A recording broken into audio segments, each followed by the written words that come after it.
বাজারের যা পরিস্থিতি খাইয়া বাঁচন দেয়, আমাগো দিন যেমন তেমন গরিবরা কি খায়। দিন দিন বাজারের দাম বাড়তেছে দ্বিগুণ, কোনো কিছু কিনতে গেলে দাম দেখি আগুন। কত জিনিস চারিপাশে কেনার সাধ্য নাই, খাওয়ার পরিবর্তে এখন দেখা পেট ভরায়।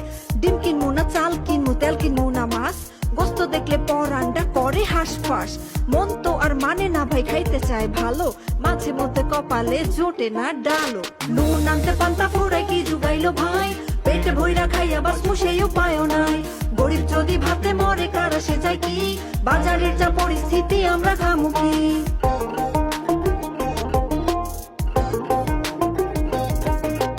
এই যে ম্যাডাম, কিনবেন নাকি চাইয়া চাইয়া দেখবেন? ভিড়ভাট্টা না বাড়াইয়া সোজা রাস্তা মাপবেন। গরুর গোস্তের কেজি কত? একদম 900। 600 টাকা কেজি গোস্ত 900 হইলো কেমনে? দাদায় রইছে খাড়াইয়া, আপায় দিচ্ছে বাড়াইয়া। দাদায় রইছে খাড়াইয়া, আপায় দিচ্ছে বাড়াইয়া।